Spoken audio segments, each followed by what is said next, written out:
কিশোরগঞ্জে আছেন প্রধানমন্ত্রী তারেক রহমান। এই মুহূর্তে কিশোরগঞ্জের কটিয়াদি থেকে সরাসরি যুক্ত হচ্ছেন সহকর্মী শামীম চৌধুরী। শামীম, প্রধানমন্ত্রী কিশোরগঞ্জে আগমনে স্থানীয়দের উচ্ছ্বাস কেমন দেখছেন? তারা সরকার প্রধানের কাছে কোন কোন দাবি জানিয়েছেন, বিস্তারিত জানাবেন।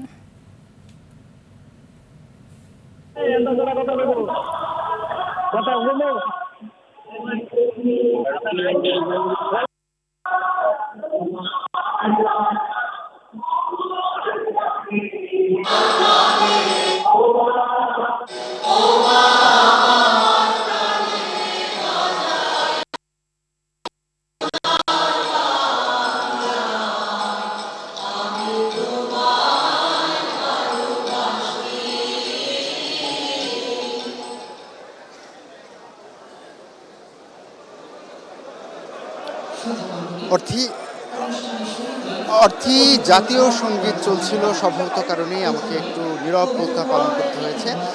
প্রধানমন্ত্রী তারেক রহমান কিছুক্ষণ আগে এই কটিয়াদিতে অর্চিতা হ্যাচারি, এই যে জায়গাটিতে জাতীয় মৎস্য পক্ষ 2026-এর শুভ উদ্বোধন করা হবে, সেখানে এসে উপস্থিত হয়েছে। সম্ভবত আপনি এখানে যারা উপস্থিত রয়েছেন স্থানীয় জনগণ, তাদের উচ্ছ্বাস দেখছেন। প্রধানমন্ত্রী তারেক রহমানকে পেয়ে তারা বেশ উচ্ছ্বসিত, আনন্দিত, উদ্বেলিত।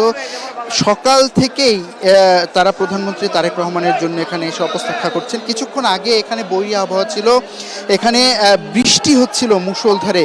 সেই বৃষ্টি উপেক্ষা করে এখানে মানুষজন ভিজে ভিজে প্রধানমন্ত্রী তারেক রহমানকে দেখতে এসেছে, তাকে স্বাগত জানাতে এসেছে, তাকে শুভেচ্ছা জানাতে এসেছে। পাশাপাশি প্রধানমন্ত্রী তারেক রহমানও সেই বৃষ্টির মাঝে নিজে ছাতা হাতে এই মঞ্চে এসে উপস্থিত হয়েছেন এবং জনগণের শুভেচ্ছার বা জনগণের অভিবাদনের তিনি জবাব দিয়েছেন হাত নাড়িয়ে। কিছুক্ষণের মধ্যেই এখানে জাতীয় মৎস্যপক্ষ 2026-এর উদ্বোধন করবেন প্রধানমন্ত্রী তারেক রহমান, এবং প্রধানমন্ত্রী তারেক রহমানের পাশাপাশি এখানে উপস্থিত রয়েছেন মৎস্য ও প্রাণী সম্পদ মন্ত্রণালয়ের মন্ত্রী এবং প্রতিমন্ত্রী। অর্থী একটি বিষয়ে জানিয়ে রেখে, প্রধানমন্ত্রী তারেক রহমান এই মৎস্যপক্ষ 2026 উদ্বোধনী অনুষ্ঠান হিসেবে এই কিশোরগঞ্জে বেছে নেওয়ার একটাই কারণ, এই অঞ্চল হাওর অধ্যুষিত এবং এখানে প্রচুর মাছ উৎপাদিত হয় এবং এই মাছ রাজধানী ঢাকা সহ দেশের বিভিন্ন প্রান্তে পাঠানো হয়। এখানে মৎস্য প্রজনন কেন্দ্র রয়েছে, এখানে রয়েছে মৎস্য গবেষণাগার।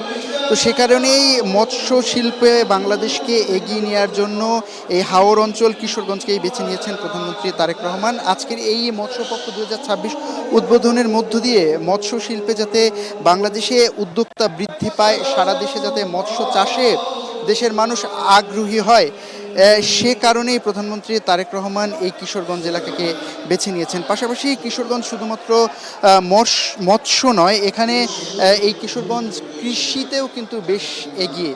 সুতরাং এই কৃষিজ পণ্য কিভাবে কিশোরগঞ্জ থেকে দেশব্যাপী ছড়িয়ে দেওয়া যায় এবং কৃষিতে কিভাবে নতুন নতুন উদ্যোক্তা তৈরি করা যায়, সেক্ষেত্রেও কিন্তু এই কিশোরগঞ্জ থেকে বেছে নেওয়ার একটা কারণ রয়েছে। এখানে আপনি দাবির কথা জানতে চেয়েছেন।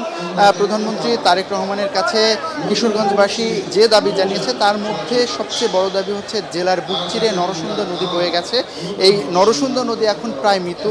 এই নরসুন্দর নদী যাতে নাব্যতা ফিরিয়ে আনার জন্য পুনঃখনন করা হয়, সেই দাবি তাদের রয়েছে। পাশাপাশি যেহেতু কিশোরগঞ্জ হাওর অঞ্চল, এখানে নিকলি, অষ্টগ্রাম সহ বেশ কয়েকটি হাওর রয়েছে, সেই হাওর পর্যটন এলাকা। এই পর্যটন শিল্প বিকাশে যাতে প্রধানমন্ত্রী তারেক রহমান প্রয়োজনীয় উদ্যোগ গ্রহণ করেন, সেই দাবিও কিন্তু তাদের কাছে রয়েছে। কিছুক্ষণ ধন্যবাদ।